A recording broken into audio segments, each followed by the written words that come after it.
But when I read through the manga for this part, it bothered me. When I watched this episode, it bothered me.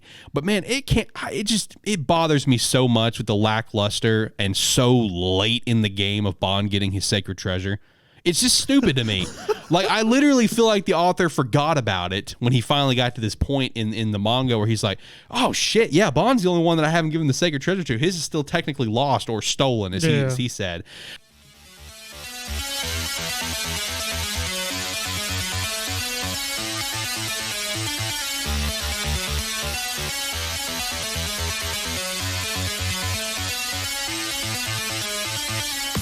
What's up, everyone? Welcome into AniMan Plus, episode 31. I'm your host, Alex Light with Sparky3.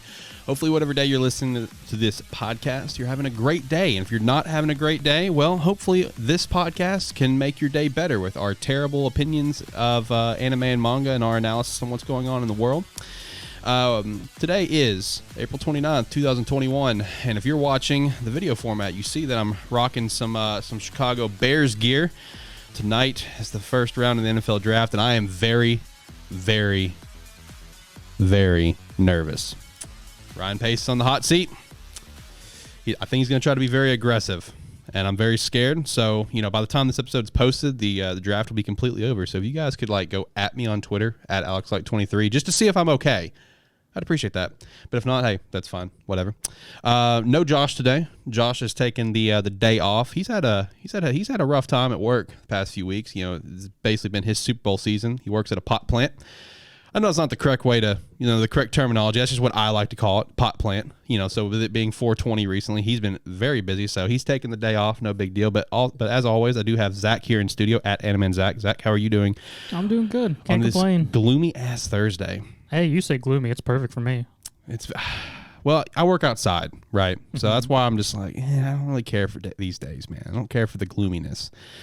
Plus, with my nerves being through the roof right now with the NFL draft, the gloominess and that, it's just a double whammy, and I'm just like, man, it's going to be a rough day. I mean, with you mentioning the draft, did you ever go back and read Ice Shield, ever?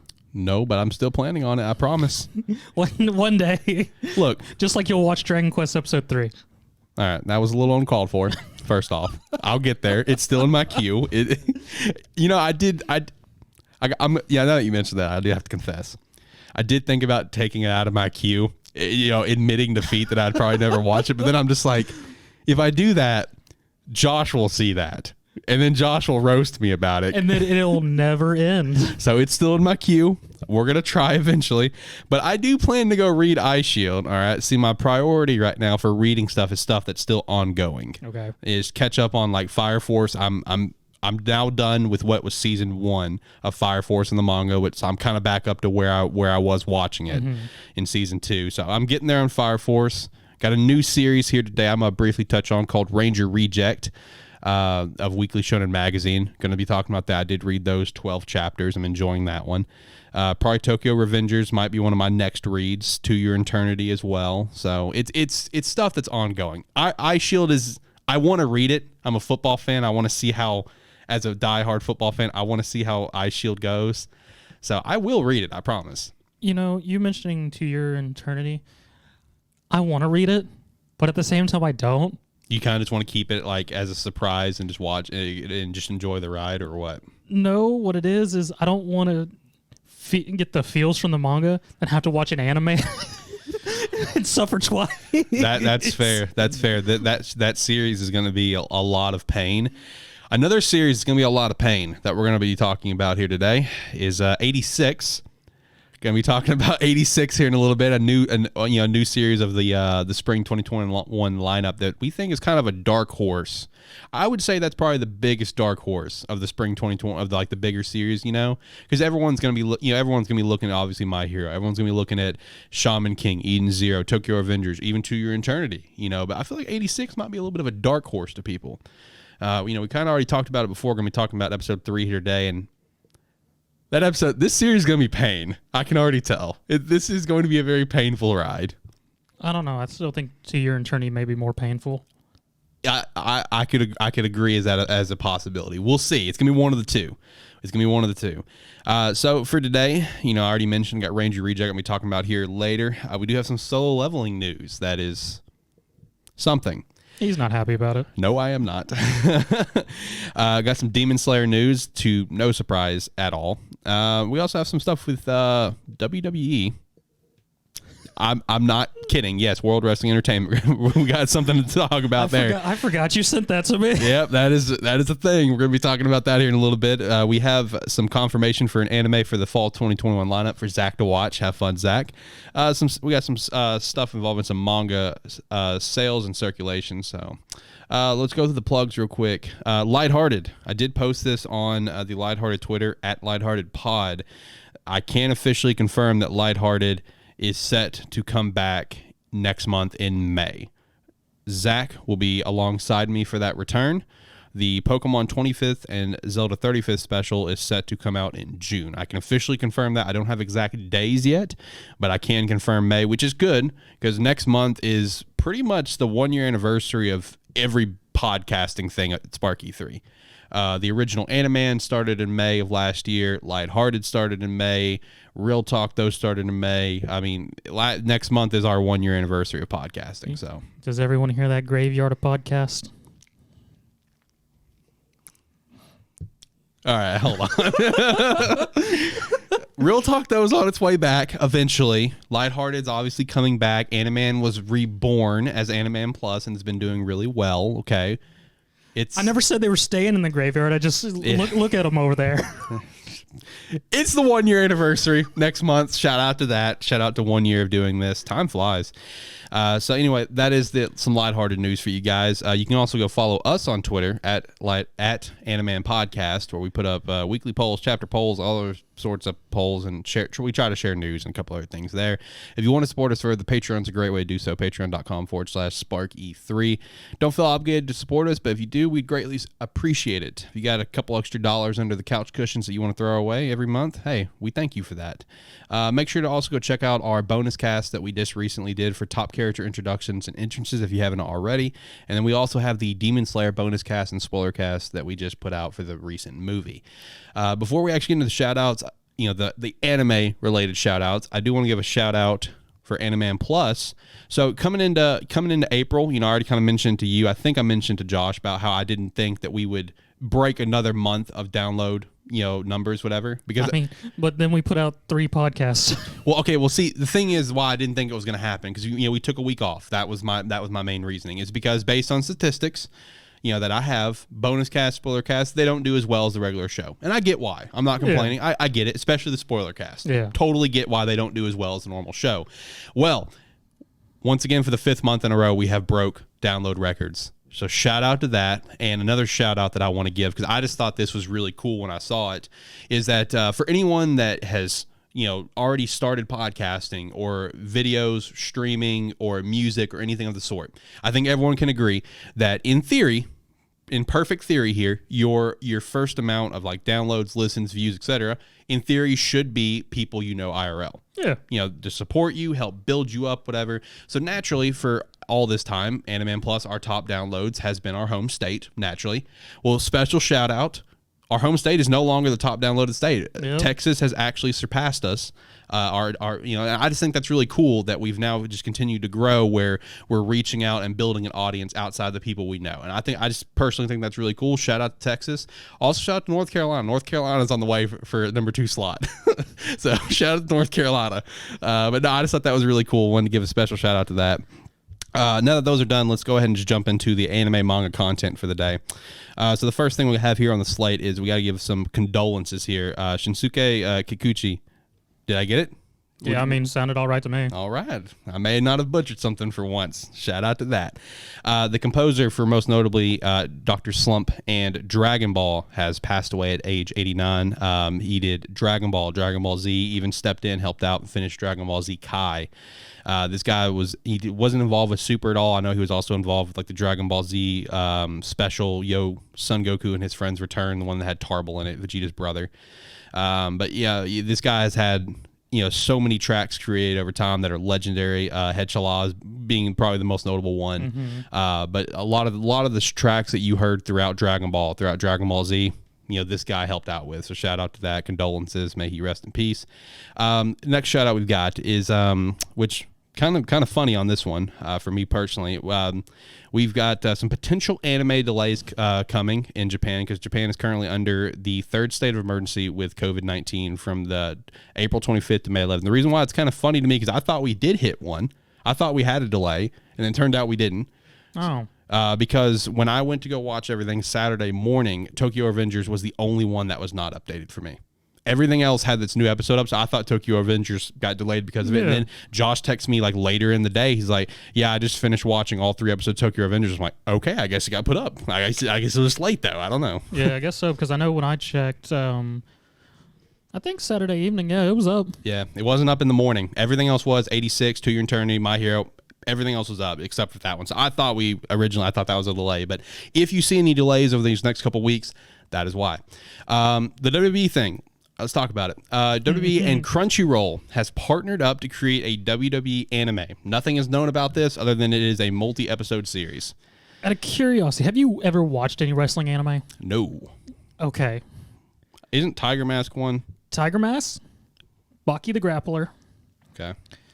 And Ultimate Muscle. Yes. Yes, that was actually what I was thinking of. For some reason, I had him in my head. I'm like, what was his name again? Yeah, those are the only ones I've watched, and I can only hope that since it's anime, the ridiculousness that this could be, because we all know WWE's known for its stories, and anyone who's following wrestling, a lot of people feel like it's stale.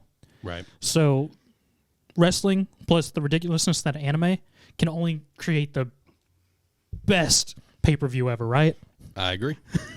Now, see, the questions I have is this going to be like all original characters, or is this going to be like the current superstars animated? That's the first question. And the second question, is John Cena going to be involved? Because he does like anime. So I really hope John Cena will be involved in this project. Cena's down with that stuff because he's going to be the, I don't know the actual character's name, but he's going to be in the new Suicide Squad. Yeah, new Suicide Squad. Yeah, he's going to be in. I know it, and I think he's also part of a TV series with that same character with James Gunn right now. Because I was just happened to be reading an article earlier. Yeah, no, I saw that too. Yeah, because James Gunn was talking about how he might retire from movies after Guardians 3 because of how much fun he's having. Peacemaker, is that it? I said I don't know. Okay. Well, James Gunn's having a lot of fun with working with John and everyone on that. So he may be done with movies after Guardians 3. But no, I'm curious mostly of like who's going to be our characters. Like, is it going to be actual superstars? I mean, think about it. You know, all these like movies they've made in the past, like the Scooby-Doo movies and all that bullshit. Yeah. You know, they've had the actual wrestlers and they voiced their own characters. Yeah. So I'm kind of curious how this is going to be. I mean, considering WWE's putting their logo on it, I can only hope that we will have some original cast of characters, and they won't just use their current rosters, fame and whatnot. Because, I mean, making cameos and maybe voicing characters, yes, I'm completely down for. Right. But I feel like they could reach out to more people if they actually had like original characters. Had original characters and storyline, and don't pigeonhole it. Right. My only request, John Cena, just because I know he's a big anime fan. John Cena's a meme. I love him. And the New Day. I want the New Day in it. I mean, hey, man, they literally came out in Saiyan outfits at one WrestleMania. Yeah. Come on, put them in the anime. So I'm going to hope for that. Hopping over from there, we do have a confirmation for a series coming back in fall 2021 for Zach to watch, and that is Yashahime. You excited for season 2?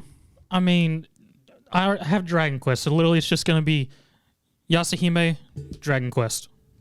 Yeah. Because both of them make me sigh internally by the writing that is those series. I mean, look, I'll be upfront and completely honest. I will start season 2 of Yashahime. Will I finish it is the question. Are you going to finish the first season is the real question here. Well, I was going to ask you about that. Can I just watch like the last couple episodes and be good, or do I have to watch everything? Probably like the last 4, yeah, you'd be good. Last 4 or 3. All right, well, I may do that before season 2 comes around. But I will check out, Yashahime season 2, because I think, as of right now, our fall slate is good, but limited. Because we have Rising the Shield Hero season 2, big pump for that one. We have Platinum End, very excited to check that out. And I think I have come to the decision for Platinum In. I don't think I want to read the manga. I think I want to go in blind. And because I have so much interest in this series, and I can read it through Jump Plus, and I have it set aside. I have it favorited, but I think I want to go in blind. We got that Yashahime, Chainsaw Man's gonna be coming out to Netflix this fall. I don't remember what else. I'm drawing a blank. We got more coming, but. From there, we got a little bit of news on Sakamoto Days Volume 1, a series that we've talked about here quite a bit. It's one of Zach's favorite series of the newer mangas that's come out in Weekly Shonen Jump. Volume 1, I don't have exact sales numbers, but I believe the sales number, I think it was kind of toppling off about 17K. Not too bad for a Volume 1. But it is now set for reprints, so that's a good sign. That's a good sign for Sakamoto to keep on living. Another series, a newer one that is not even as the potential of, is it going to live? It's very, very popular and doing very well. Mashal Magic and Muscles currently has 1.4 million copies in circulation right now.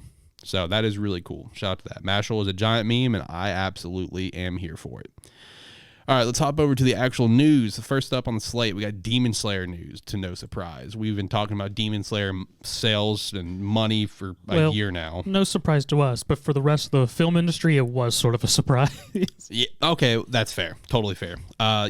Demon Slayer broke a record here in the United States with its release being the largest box office opening for a non-English film. It is the second largest box office opening for an anime film behind Pokemon the first movie in 1999. The eclipsing that we're talking about here is 21 million in the opening weekend here in the United States, and that's only about like 1,600 theaters as well. Yeah.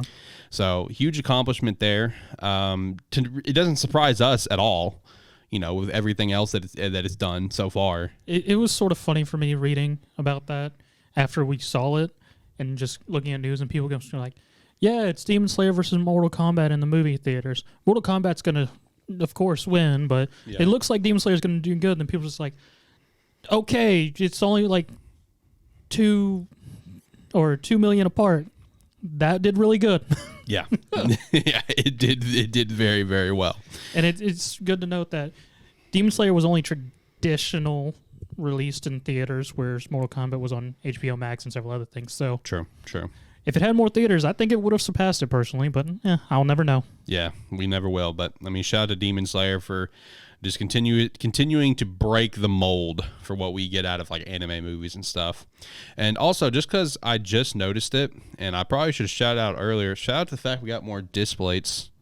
If you're watching the video format, got a nice Hitman Reborn here. Got a Dragon Ball 1 Full Metal, My Hero, Naruto, and then behind Zach got a new. He put a Hitman one behind me, which I'm slightly okay with. But when I walked in the room today, I went, "The hell is that?" Okay, look, I had my reasoning. Okay, it's because Josh has not read anything of Hitman, but he's read everything of Demon Slayer. Yeah. So, and you've at least seen or read at least a good portion of Hitman, if not all of it. So that's why I want that over there for the record. And it will come over here, but we need to get more display that are horizontal to fit behind you. That's what we got to do. So that way I can take mine back. Because I already have extra magnets behind here to set up for a couple horizontal ones for me. So I want that over here. But it's going to be a later. Anyway, back to the news. Solo Leveling. Let's talk about it. Very disappointed with this news. At least for me personally, I am. So Solo Leveling is a webtoon that we quite enjoy here. Mm-hmm. We hold it in very high regard, as a lot of people. It is one of the more notable webtoons across the world. It's in the same talks of like The God of High Schools, The Tower of Gods. Yep. I would even say Weak Hero, Unordinary for sure. Unordinary pops off every single week. Yeah. Even some other notable ones like True Beauty is a really big one across the world. Noblesse. Noblesse, Lore Olympus.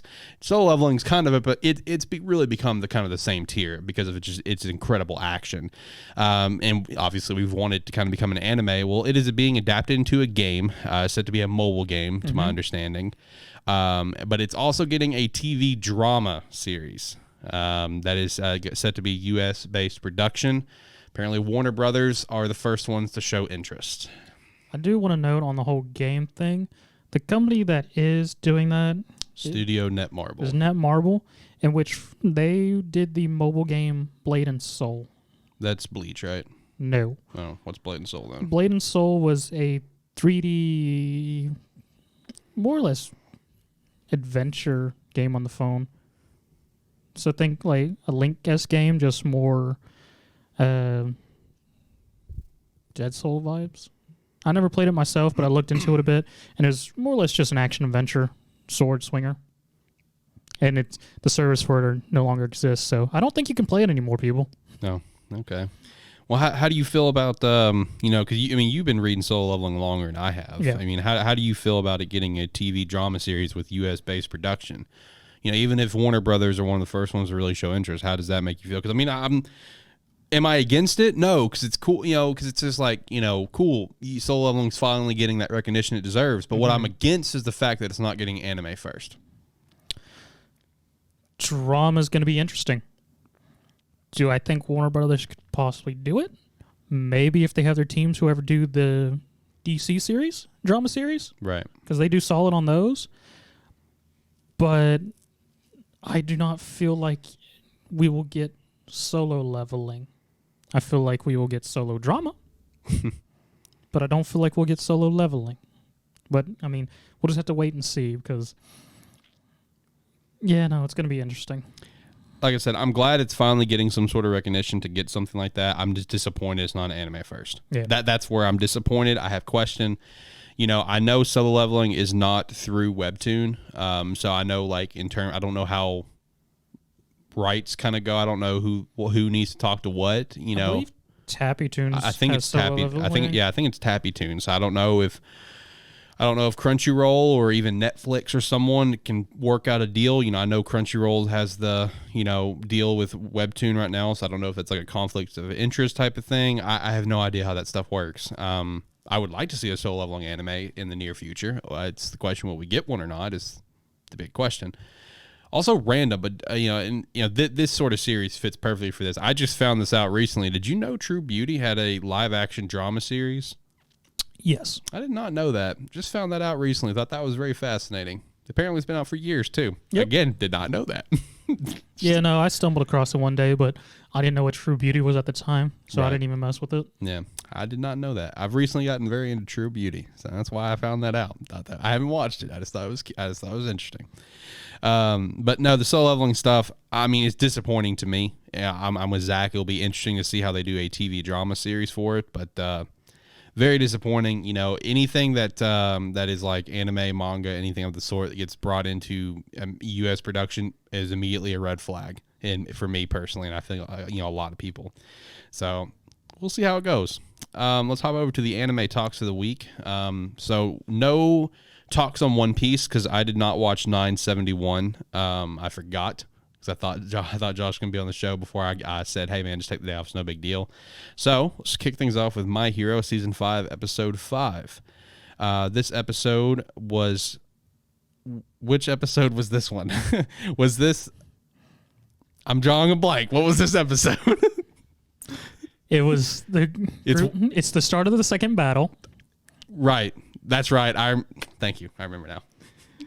Do you remember who takes the spotlight of this episode? Yes. Please tell, Alex. God, which one was his name? His hero name is Tsukuyomi, right? No, that's his actual name. That's his actual name. That's his actual name. What's his hero name then? I thought that was his hero name. No, Tsukuyomi is his actual name. I thought Tokuyomi or something like that was his actual name. Or is it? Okay, give me a moment. I need to research this because I don't know his hero name. I thought it was Tsukuyomi. God, this show stinks. That's right. I remember now he took the spotlight because that's when he introduced his Dark Fallen Angel ability, where he's able to fly, with his Dark Shadow, fighting the other Shadow character. Yeah, this was a very good animated episode. That was the one thing I really took away from it. Is just how well animated it was. You got to see a little bit more of his what his internship was like. Yes. With Hawks. Yeah, which was kind of fascinating to see. For the talking about if you're an anime only viewer or whatever, seeing this for the first time.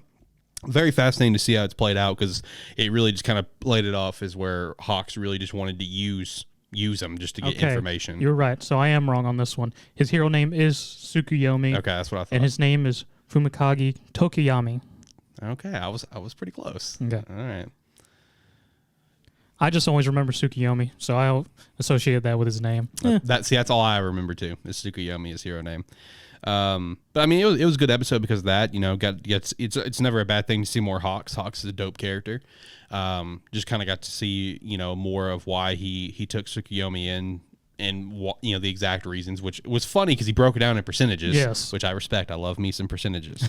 I say a lot of things in percentages, in which it sort of triggered Tokuyami. Yeah, it did. And just where he thought he was like just basically like a messenger boy. Yeah. That's how he put it. And then the episode ends with, after they manage to triumph over the Super Ed Shadow Kid. True. Yeah, true. Yeah, Fungus Girl takes the spotlight. Which, you know, when she popped up, I'm just like, man, I completely forgot about you. Most of these characters are not memorable because, you know, they're the second class, whatever. They are just not memorable. We rarely see them. Yeah, like there's a couple characters that are memorable, but honestly, at this point, like I'm ready for the key stuff to happen with Deku, and then I'm ready for the villain stuff at this point. I mean, like on the plus side, with these fights that we're getting, like, you know, like go back to the first fight and even this fight, at least they're really taking the animation to a really solid level. Yeah. Because I mean, even they know that this arc is very lackluster. You know, it is. I think everyone can admit that. So at least the animation is very well done. The animation is solid. Yeah, they're really taking their time with it. So there's a big plus for that. But, you know, the My Hero season 5 is not going to really get good until like the Deku stuff goes down. You know, that the fight that he's in with this training arc, and then when the villain stuff kicks off. Yep. That's when things, which I got to say, you know, even though it was very dreadful to read, as we've agreed before, I am very excited to see how it's going to be animated. I'm hopeful for it because I'm hoping with it being animated, it'll be a lot more streamlined and not as what am I looking for, stretched out. Right. Which I did notice that there is starting to get some push, some promotion for the villain stuff. I started to see like a poster come out for it, because that was one thing that we noted with the trailers and stuff that came out, is that they were pretending it didn't even exist. They didn't reference the League of Villains at all. Yeah, so I have started to see some posters come out for the villain stuff, for the villain arc coming up here soon, which is going to be a very important arc for what will come in season 6. So, how was Dragon Quest episode 29, aka, you know, the series that we don't think will ever end? Dragon Quest is just, it just messes with me, because so it starts off with our walrus guy having Pop as a hostage. It goes a whole thing with Hyunkul to try and kill Hyunkul, so Pop and Hyunkul connect. The guy who they beat, Lionheart, he offs the walrus right before he kills Hyunkul, and just like, it's a disgrace for the dragon commanders to take a hostage, especially against a human. I was like, what is your deal, man? Like, make up your mind. Then he has a moment with Pop and Hyunkul, and just, he's like, oh, at this moment, you fools feel my pain. Hyunkul, take my spear. I was just like, okay, passing of the torch, because you suddenly bond with your enemy. Cool. Then Barum gets to the castle where they're keeping Dai and Crocodile. Princess Girl, and him have a moment where Barum's just like, what do you hope to accomplish? Speaking of strategies, why'd you send the mage to come fight us? And they're just like, oh, Pop wouldn't do good. Making, more or less give him a guilt trip for some reason, because they didn't trust him, Pop, and now they find out he went to go fight everyone on his own. Gives Crocodile a boost to fucking Crocodile. So gives Crocodile a boost to fight Baro, and he goes to the healer, and he's like, I got a plan. And I want to mind you, they're standing right across from each other, like a good couple feet away, where he could very obviously hear him, because Crocodile's a big dude with a loud voice. Right. Manages not to hear him, to tell the princess his plan is, I'm going to bait him to hit me with his strongest attack. He hits him with his strongest attack. Now heal me! When that happened, I facepalmed, like, your giant plan is to be a meat shield? That was your big plan, buddy? I was like, pray Bottom's not a complete idiot.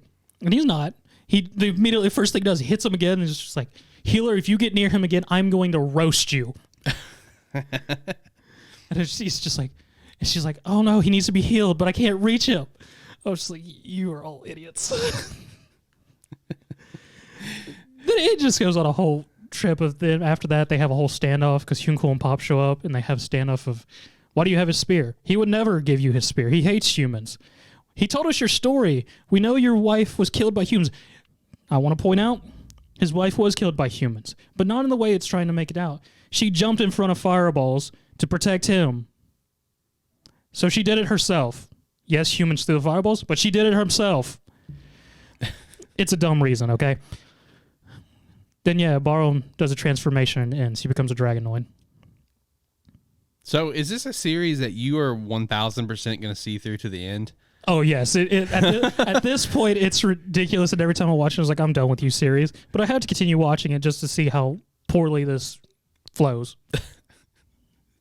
I respect your dedication. I really do. I made it through 2 episodes, and that was it. But maybe one day. Maybe one day.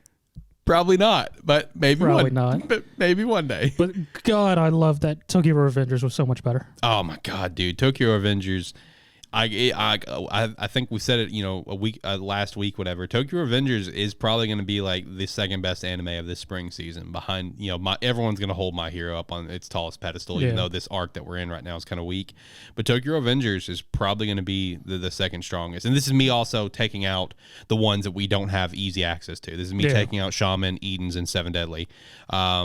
But dude, this episode was really good. Got introduced to Mikey and Draken. Yeah, Mikey and Draken, which a lot of people were one thing people point out, but one thing I got to say that made me kind of happy to see because of how much, like, let's say Attack on Titan, the fandom backlashes when things change. As we saw like with the coat scene and shit like that. There was one key line change with this episode from the manga, as I'm sure you know which one I'm referencing since you read the manga, that a lot of people weren't really fucked up about, which is whenever when Mikey came up to Tom and Chi, he's just like, in the manga he says, you're my bitch, you're now my bitch. Yeah, but meanwhile in the anime it's more family friendly. It's like, you're my friend now. So surprisingly enough, no one was really mad about that, so that's cool. I'm agree with that because I did notice it, but at the same time I was just like, that's more fitting of Mikey's personality, because it's very obvious in the manga that the author changed how he initially thought of each character was going to be. Because as I've mentioned before, one change from the first episode was the scene with the kids on the car. In the original manga, it's Takamichi. He just has a coin and scratches the car. There is no kids involved. But the kids being involved actually shows how lame Takamichi's character is, and how, because when I first read it, it made it seem like Takamichi was going to be more of a middle line character. He's sort of lame, but he does have a bit of fun into him. Right. Which it turns out he's just lame. He's Takamichi. True. So it was actually a very much more fitting scene for that character, changing it like that. Right. When it comes to this episode, he was, like they basically came into his school. Like, hey, we're going to go hang out. Come with us. I love that scene in the hallway. Just, all right, now, line up. Oh, y'all are putting space. This is going to hurt y'all more. Yeah. We had the scene with, drawing a blank on her name. Hina. Yeah, had a moment with Hina where she comes up and stone cold slaps Mikey. Stone cold. That's such a great moment. Full blown slap, man. Loud as hell. And grabs, drawing a blank on his name right now. Takamichi. Thank you, man. I'm my brain is so focused on the draft right now. And these aren't even Japanese names. I know, man. I want you. I've done and remade like 20 plus mock drafts trying to see if I can get this thing right. I take mock drafts very seriously. So my brain has been, I keep getting Twitter notifications. I'm like, oh shit, what happened? Has any news broke about anything? But anyway, yeah, we have a nice moment there where Takamichi basically is like, okay, I'm where he actually stands up for her. Because Draken turns around and is like, you think you can just slap Mikey and walk away? Like he's got to do something. Yeah. Which was a really nice moment because it, even though we're only 3 episodes in, it's already really showing the character development for Takamichi, where really originally, and as he's, as from this is from me also having general understanding of the series and a few things that's been kind of reference here and there to how his actual past went. Yes. Where he basically did not appreciate Hina and didn't really focus a whole lot on her. That's my understanding of the original past. This is a moment where he's just, he's already having that character development of where he's getting a chance to do things over. Because he's already lived his life once running away. Yeah. Because it's actually referenced in this third episode of just whenever the pit fighting. Yep. When he fights Mishima, I believe his name is. I could be wrong. I can't remember his name. The bat guy. Yeah. And Moore's list. I already ran away. Nothing's going to change if I don't change it. Yeah. After he kind of stands up for him, we have that little moment where Mikey's super serious and he's just like, "You think I care to hit a woman?" He's like, and he acts like he's gonna beat the crap out of him and stops. He's like, "Just kidding, you're good. You're good, man. It's no big deal. Don't worry about it." Which then puts kind of Takemichi like in a different. He starts thinking more about the future and he's just like, "This guy seems too nice. Like, how did this guy become what head of this criminal organization that's known for all of these terrible things, pretty much any crime possible?" Yeah. So I'm very excited to see where the rest of this series is going to go. And I'm very excited to see more of Mikey. Mikey really seems like a cool character that I'm going to get on board with. Mikey's great. But I personally like Draken a lot more. I mean, Mikey's good, but Draken's very much more relatable character, at least really? at this point. So. And I'm assuming here very soon we'll kind of start to see why. Or yes. Okay, cool. And then also seeing more of just characters in general, because there's actually a very large cast of characters. That's what I've seen online, just from some general like research I did. I also, correct me if I'm wrong, our main little friend group that you initially introduced to, they're not really prominent, right? From what I've kind of gathered, like we start introducing to the rest of this gang here, and they really kind of take the spotlight. Is that accurate? Yes, I mean his friends from the Misei High Five, they make appearances and they stay in this series because they pop up here and there throughout everything. But yeah, they don't have a large focus. The main focus is definitely Takemichi and then the Tokyo Majin gang. Gotcha. I'm very excited to see the rest of the series. I'm very excited to see more of Mikey and Draken and Takemichi and their interactions, because like this episode already showed a lot of great interactions. After Takemichi stood up for him, where even Draken's just like, hey, it takes a lot of guts to stand up for your friends or whatever his line was. Yeah. That sort of interactions, I love that sort of stuff. So I'm very, very pumped to see how the rest of this first season is going to play out. If you guys haven't checked it out, you really need to. This is literally going to be probably like the second best anime of this spring season. But like I already mentioned, the dark horse of this spring season, I think, is going to be 86, episode 3. Oh, this series is going to be a painful one. I'm getting like some Akemi got kill vibes, and I'm just like, oh no, this is I can see that from this series. But this episode was very good just to see the whole powder keg that is the relationship between Major Waifu and Spearhead Group. Lena. Major Waifu. I stand by what I said. Okay, that's fair. Yeah, you definitely got to see a lot of that towards the end.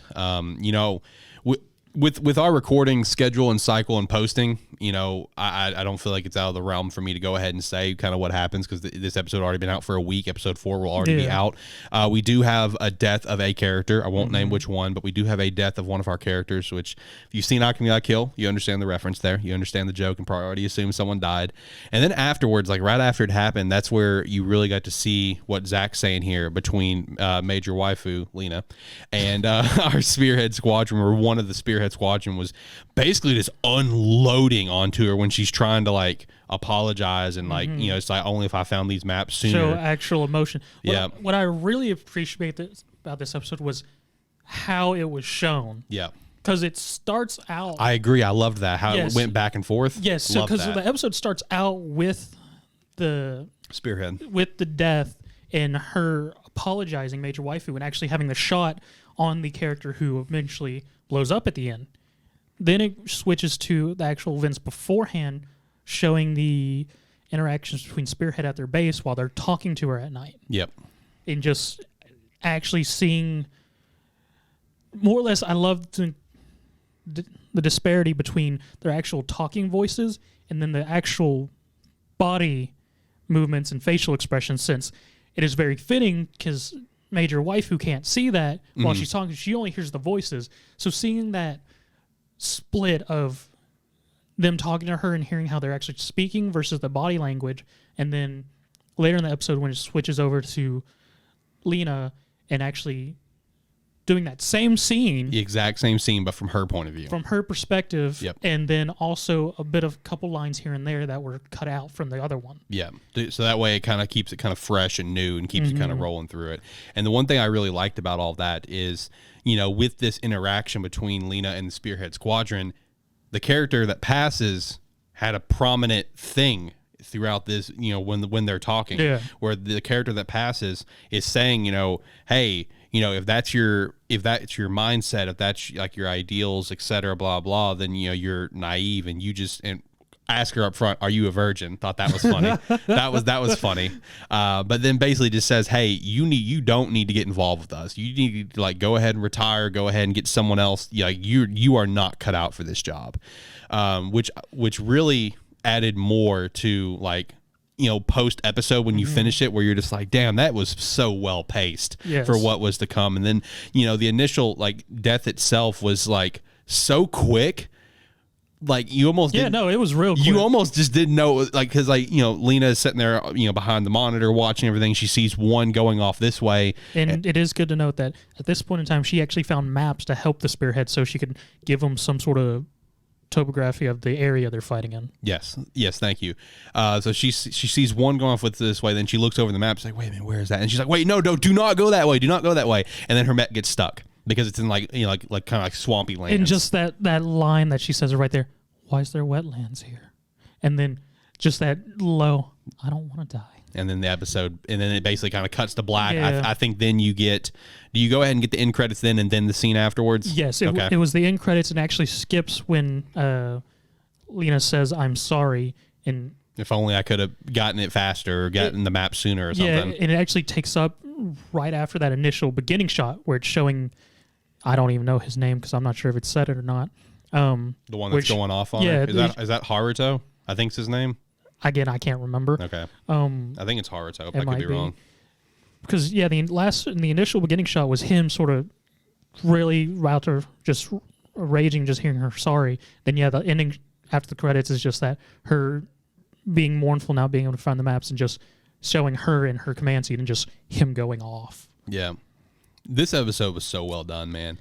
I am so loving 86 right now. I really am. I'm really enjoying 86. Not necessarily, I mean, the content itself is good, but just how everything is being filmed and shot and everything, and just this character that we lost, it was good because she was, at least at this point from what we can tell, the only one who was actually believing Lena's words. Everyone else is just taking it at face value and doesn't think she believes anything there she's saying. That's a good thing to note because, during this whole conversations that you got to see of both sides on it, this character even did say to Lena that, hey, I'm starting to take interest in you, as her as a character. So that's a great thing to note because everyone else is very reluctant because, everything that we've talked about this series where basically if you're not born with X, Y, and Z in terms of your genetics, you're stripped of your rights as a human. You're shoved outside the walls in the 86th district and forced to fight for a country that you don't give a shit about. Yeah. So there's a lot of pent up aggression with these characters and a lot of pent up hatred. And, that was the only character that was really kind of starting to take, Lena's words and actually starting to believe it. So, man, this episode hit, dude. It did. I'm really enjoying this series. It's only 11 episodes. I'm kind of bummed about that. I'm really pumped to see how these next few episodes play out, though. It should be good. Another one that should also be really good is To Your Eternity, episode 3. I got to say, I texted you about this. Yeah. I was actually thinking about taking the episode off just because there was other things that I wanted to do with my time, personally. Other things that I also need to do just around the house. And I was thinking about it. I may take it off for the week. And then I watched it. And as soon as it was done, I'm like, God damn, I'm glad I didn't skip this episode. This episode was amazing. I do sort of like that we have this series with 86 at the same time. Right. Because I like watching these two back to back whenever I can, because 86 is a great series of just watching just how everything is shot and just how much the shots and framing and everything adds to the story that we're already seeing. versus To Your Eternity, it's very much the actual interactions between the characters. The environment itself is there, but it takes a very background seat to the actual interactions between our cast of characters we're building up here. It very much connects them more through that, showing the interactions and just things that are going on. So I really like this enjoyable contrast between these two series at the same time. That's fair. I can see that. The one thing that made this episode super dope was you actually got to see the orb. Yes. What was the name that March gave it? Fu-chan? Was it Fu-chan? Yeah, I think she decided on Fu. Fu, okay. As I remember I read it online, but I couldn't remember. I think it was Fu, but we actually got to see the orb actually, do some work this episode. The orb kind of strut, as the nameless boy. Keep in mind that is officially his name, Nameless Boy. Still posed the Nameless Boy, kind of just struts into the walled off little fort that's set there for the sacrifice to the bear. I love how he just walked in and somehow they didn't notice. Right? Like they had to do a double take after the gate closed. We're like, wait a minute, hold on. It's like and they got up on the top to see what was going down, and the Nameless Boy just kind of walks in there. The bear just kind of struts up. Keep in mind, the bear's already killed it once. The bear's killed him a couple times. Yeah, bear's killed a couple times and just gives one big chomp on him. Then you see him starting to fight back, and then the dope thing about this, which is going to open up, I feel like a lot more potential for this series as it goes on, is the fact that the orb is slowly gaining more and more knowledge, and one piece of knowledge that it gained, and we'll see how more it's obviously developed in the next episode, is it gained the knowledge where it's like, oh hey, I can transform back into that wolf that I was once upon a time and fight this bear and kick its ass. That was a great shot too, just seeing the transformation. Yep. I just love that, just from his headless body, just the white mist. Yes, and then throughout the entire fight, you got to see it learn. Where like as it's like biting it, you see like as the narrator, our god, has said it, where it's like it needs like a stimulating experience. You see the stimulation happen where you see like the chills go all down the wolf's body as it's continuing to try to fight the bear, bite the bear. It keeps knocking it back. It's learning as it's going about how it needs to like take this thing. It was so fascinating to watch. It was so good to watch. And then the episode ending, of course, with him actually speaking for the first time. As the wolf speaking, and he spoke what March taught him how to say the previous episode or two. I think his last episode. Of saying thank you. Man, I'm so pumped for this series, dude. March is alive. March did not get sacrificed. They're going to go back with whatever that group is called. I don't remember what the name of the group is called. Or the chick that was leading March to sacrifice said, you can either die or come with us. It's your choice. Yeah. So I'm very pumped to see where the rest of this goes. I think it's confirmed for 25 episodes. I believe so. Is what it is. So I'm very pumped to see how this goes. I think I want to read it, but at the same time, I think I kind of just want to experience everything for the first time through the anime. I think that's what I want to do. What about Shaman King episode 4? How did you feel about this one? I mean, I liked it. Again, I've watched Shaman King way back, and from my memory, it's pretty much the same as sort of our introduction to, I forget his name right now. I can't. Pompadour. I always remember him from his Pompadour. Ryu? Yeah, Ryu. Yeah. Him getting introduced to his possession and eventually shamanic powers. Yeah. There was one shot in it that I thought was funny. Whenever he stabs his buddy Muscle Punch, and just because of the video quality of what I was listening, because it wasn't high HD at the time, when he stabs him, I was just like, did he just stab him in the dick? Oh, that's funny. That's funny. I got to watch in HD, so it was very clear to me, but I could see how it would be otherwise. My thoughts on it was okay. It was okay. So far, these 4 episodes have not like really hooked me so far on the series. Well, to be honest, the 4 episodes are literally just character introductions. Yeah, they are. And then, which surprisingly enough, episode 5 was released earlier, which it's actually at the time of a recording, subtitled and everything online, if you have somewhere to watch it, which sort of gives the hook to the series, and the main portion of what our main story is going to be from Shaman King is the shaman fights. Okay, cool. I'm looking forward to watching that then, because like I said, so far it's been kind of man to me. So I'm looking forward to watching episode 5 then. We're talking about that on AniMan Plus episode 32. What'd you think of Eden Zero episode 3 with our, had our little Natsu and Lucy Easter egg, which is pretty cool. Yeah. I mean, it was an enjoyable episode. It's still pretty much the beginning of the series. Nothing major has happened. We're finally getting into towards the ending of it, our first major arc story, whatever we want to call it. I think more story than just arc. Yeah. With Weiss. Yeah, I got introduced to Weiss right there at the end. Shiki and Rebecca made the decision, hey, let's go look for Mother. Let's do that. But they're just like, okay, well, we're gonna need a ship. So let's go get a ship. They pitched to go see Professor Wise or Dr. Wise, whichever one it was, who basically rebuilt Happy after Happy was killed. Yeah. And, when they get there, they run into a young man who they do not know. It's just like, I thought this was Wise's house. He's like, I am Wise. And that was kind of how the episode ended. Yeah.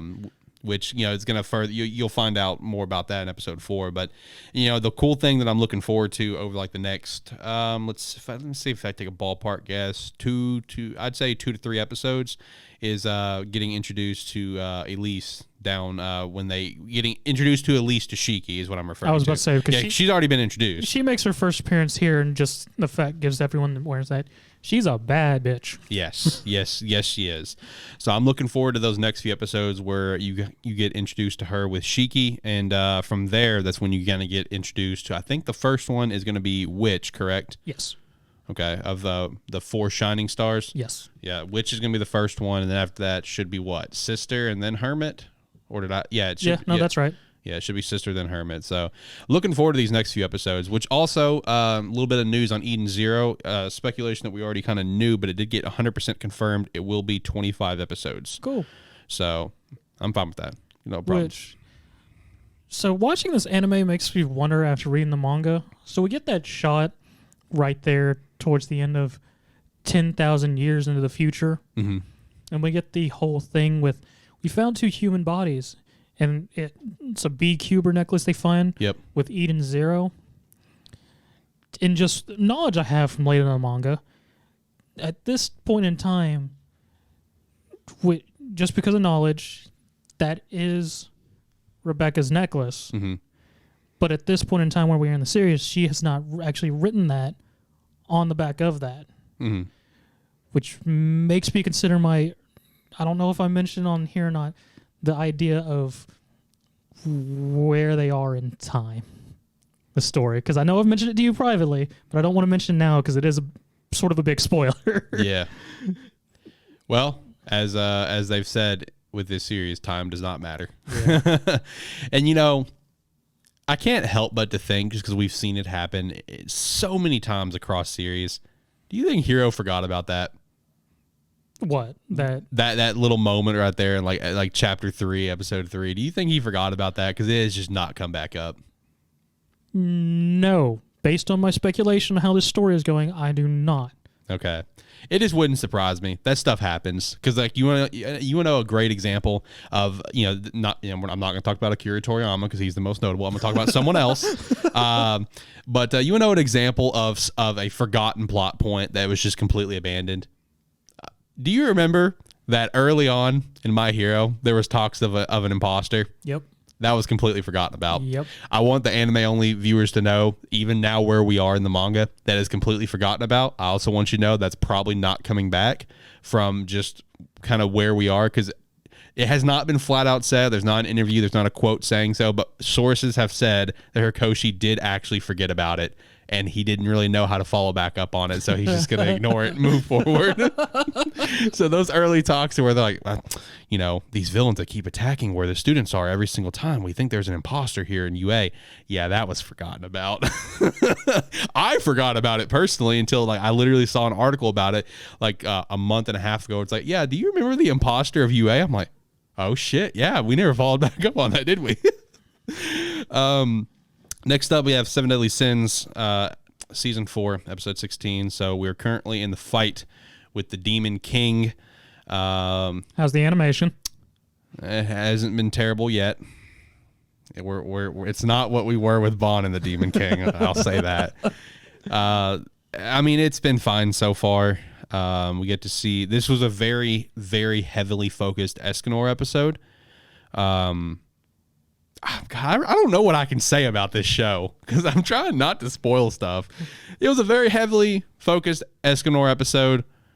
Leaves off with a hype cliffhanger for him to come into the fight.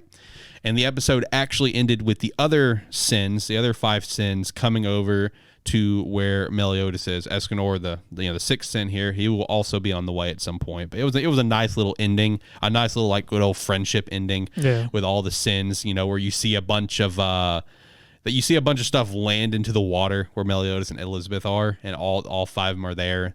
With how it was how it was drawn and animated, keep in mind they're at a lake, so water, Meliodas is soaked because there was a giant splash. So, but it was animated in a way where it looked like he was crying. Nice little touch in there that, that all the sins were there to help him out. And then Bon, saying that, rule 7 of the 7 deadly sins, help each other out every once in a while. So all the sins are there to help out fight the Demon King now. Animation has not been poor yet. But, I do want to give, and this will be a spoiler for people that only watch the anime, but I do want to give this a shout out because of how much it bothers me and how lackluster it is. And it's a case where I kind of think it's like what I just mentioned. Maybe the author forgot about it. But when I read through the manga for this part, it bothered me. When I watched this episode, it bothered me. But man, it bothers me so much with the lackluster and so late in the game of Bond getting his sacred treasure. It's just stupid to me. Like, I literally feel like the author forgot about it when he finally got to this point in the manga where he's like, oh shit, yeah, Bond's the only one that I haven't given the sacred treasure to. His is still technically lost or stolen, as he said. And then just out of nowhere, it's just Merlin's like, hey, Bond, here, use this. And he's like, oh, so you had it this whole time. I'm like, that is so lackluster to me. That is so stupid to me.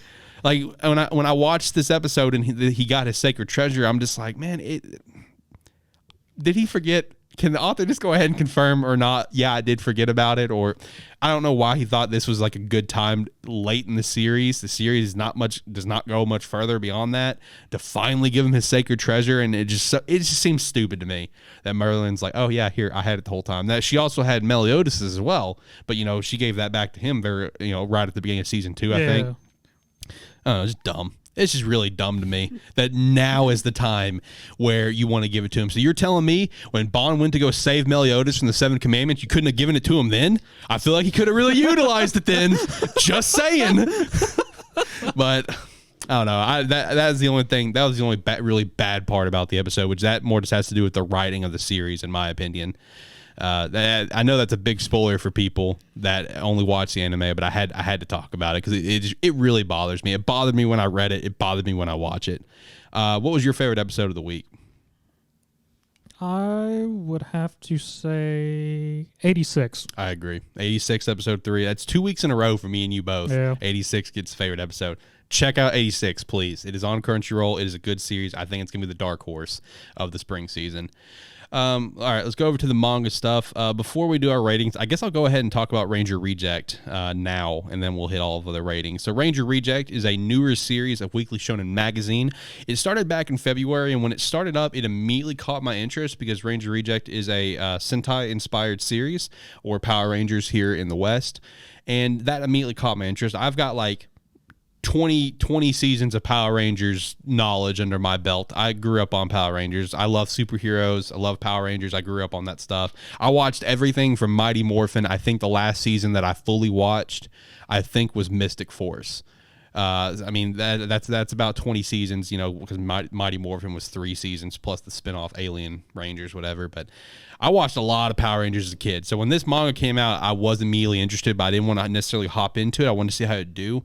And what finally prompted me to check out the 12 chapters that are out is that I saw Volume 1 came out and did pretty well for itself. Mm-hmm. I do not have sales numbers, but I know it did pretty well. In terms of the rankings that we talk about when new volumes come out, it was ranked I think 10th or 11th. Coming out immediately, so it's been doing pretty well, and I gotta say I see why. It's a very entertaining series. So basically, the best way I can explain this, if you know anything about Power Rangers, which I'm assuming probably a lot of people do, is picture Power Rangers, picture the storyline of Power Rangers and how it goes, where the good guys always win, blah blah blah. Picture that, but picture it all from the villain's point of view. Your main character is one of the villains. not a notable villain. He's literally a basic foot soldier. He does not even have a name. His exact name, our protagonist, is literally named Foot Soldier D. They just call him D. I am not joking. He is a basic little minion that the Power Rangers beat up every episode.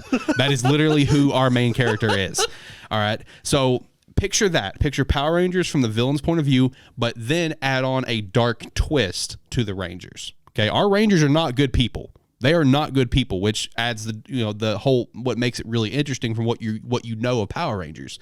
So basically the premise here is there is a floating fortress above the city that is the home of our villains that invaded like 9 years ago. To the city's eye, they fully believe that there's been a war going on for 9 years. But in reality, the war was won like 3, maybe 5 years ago. Mm-hmm. But how it was won is the Rangers basically, when they won the war, they basically came in there and said, hey, we can either kill you now, or we can keep you alive, and you admit defeat. You're not going to beat us, and you can basically just come down and get your ass kicked once a week. We keep up public image that we're awesome, and we'll do that. How's that sound? You can either die or do that. Your choice. And when I say die or do that, I don't, unless I missed it, which is possible. I do miss a lot of stuff.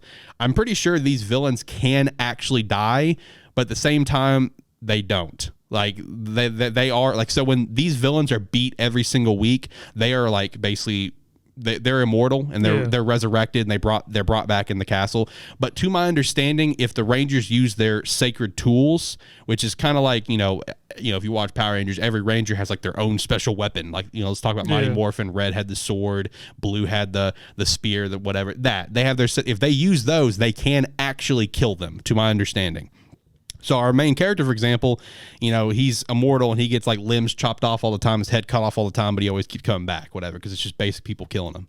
So basically once a week, the villains invade and purposely lose. Think of it like a World Wrestling Entertainment thing where our antagonist, our heel or face, goes out and loses to whoever he's wrestling it. Think of it like that. They go out and they purposely lose every single week. So where our protag comes in is that he's basically just tired of this shit. He's tired of the Rangers being a bunch of fakes. He's tired of this whole thing that's set up where, they're basically just stuck in this loop of continuously going down to earth and losing for no reason, just to make the Rangers look cool and look great like all these wonderful heroes. So that's where he kind of went rogue, kind of ditched the hideout, and his whole goal is to bring down the Rangers. He wants to try to bring them down somehow. He ends up encountering our female protagonist. I'm drawing a blank on her name, as I normally do. I'm horrible with names. I'm a terrible host of this show. Where she is working with one of the Ranger battalions. Each Ranger has like their own battalion, whatever. She's part of, I believe, Yellow Battalion, and she wants to kill the Rangers as well. So they start working together, and she basically says, hey, the only way you're even going to have a chance at beating them is you're going to have to steal their sacred tools. So that's where we are now, is he's trying to steal the sacred tools. He does succeed in stealing the Red's tool, which puts him in a spot where he can no longer morph. They do need the tools to transform into their suits. So when he reveals this to the team, he's wearing a suit, but he even literally says, yeah, this is some old suit that I dug up. I mean, it really stinks. I wish I could get out of this thing, but I can't morph. My tool got stolen. And in terms of the dark twist on the Rangers, like, yes, they're putting up this giant, fake to the entire world that this war is going on just to make them like stay in public light, is these Rangers are not good people. Like the Blue Ranger, for example, when they go out into the public, whatever, he's like what you would see in Power Rangers or anime and manga. He's like the quiet one. He doesn't really talk much and stuff. And literally the reason why is because he's a giant dick. Like behind closed doors, he is an asshole. And they even literally say, this is the reason the Rangers don't let you talk when you go out there, because if you went out and actually talked, the people would be more afraid of you than the villains. Like, he is an asshole, full blown. The Red Ranger, he seems kind of like a level-headed guy. Obviously, if you watch, Red's always the leader. He seems kind of level-headed. He doesn't seem as evil. You can tell where he's got that darkness to him. Like in chapter 1, you can kind of tell. It kind of hints at it. But a couple chapters later, you really get to see it, where one of his battalion members, a guy who's been part of the Red's battalion for a long time, looks up to Red, trained with Red for a while. He basically calls Red out. It's like, hey, you got your tools stolen. Like, that's your fault. Like, you need to step out of the equation right now while I get your tools stolen, whatever. This character kind of wants to be Red, is basically what he's kind of getting at. And Red initially agrees. He's just like, yeah, you're right. Yeah, I screwed up, guys. This is my bad, my fault. You've been with me for so long. You've gotten so much stronger over the years. Maybe you should take my place. And then like slams his face into the wall. And he's just like, oh, I thought you got stronger. What's wrong? And just starts like beating the shit out of him, out of one of his own battalion members, and kills him. Like the next shot you get is Red sitting back down, drinking his tea, blood on his helmet, and just a giant blood stain all over the wall where he just killed this dude. So Power Rangers, villain point of view with a dark twist on the Rangers. This is a very interesting series, man. I really enjoy it. You get introduced to another character who is part of one of the battalions, I believe. I don't remember which one. It might be Red's battalion, where he learns the truth, from, even the people in the battalions do not know the truth of the Rangers. Only the Rangers know that this whole thing's set up. Foot Soldier D told this other character of the truth and how he wants to, basically kill the Rangers. Meanwhile, this guy's kind of working with them, but his goal is opposite, where he wants to fix the Rangers. So it's a very interesting series so far. I'm looking forward to seeing how it kind of plays out. We haven't really got to see a whole lot of a couple of Rangers, like the green and I believe yellow. We haven't, I don't think, green and yellow. I don't think we've seen like one little tidbit of pink, and then we've seen how blue is a massive dickhead, and we've already seen a decent amount of red so far. No Black Ranger? No, not yet, at least. No black or white or purple or gold or any of the other multiple colors they go for a sixth Ranger. But all right. I'm enjoying this. I definitely recommend people to just kind of look it up. Ranger Reject is the English translated name. Just find a site to read it at and just give it a shot. It's pretty entertaining. If you grew up on Power Rangers and you enjoy Power Rangers, I definitely recommend checking it out. And if you do also like Power Rangers, and if you guys happen to remember a few years ago a fan-made live-action video that was put up on YouTube called Power/Rangers, where it was a very adult, dark-themed version of the Power Rangers, and if you guys enjoyed that before it was taken down, then definitely check out Ranger Reject. I feel like Ranger Reject might be up your alley. I'm really enjoying this. I'm glad it's on the lineup now. With all that said, let's actually jump into our chapter ratings for the week. So kick things off. Let me switch over to my list. I like to put my list separately so I don't forget my rankings. All right, so One Piece 1011, I'd give an 8. Pretty good chapter. My Hero 310, what would you rate it? I'll give it a 7. I think I'll give it an 8. What about Black Clover 291? 9. Oh, okay, interesting. I enjoy the heavy Magna Yankee ability. Yankee ability? All right. I give it an 8. Dr. Stone 194. 9. I'm gonna give it a 9 as well. I'm very pumped to see what's going. Dr. Stone has just been nonstop, dude. The adventures of one of the greatest characters. Yeah, true. JJK 147. 7. Yeah, I agree. 7. Mission Yozakura Family Chapter 80. I'm gonna give it an 8, but I could flirt with a 9. That's what that is. You put that really on the script, and I was like, I don't know what the heck that is. Oh yeah, I changed how I abbreviated on the script. That's all. But yeah, I'd give it an 8. I could flirt with a 9 though. Undead Unluck 61. I'd just give it a 7. Mashal Chapter 60. What would you rate it? I'll give it an 8. I give it an 8 as well. Sakamoto Days Chapter 21. I've never fought a dinosaur before. I love that ending.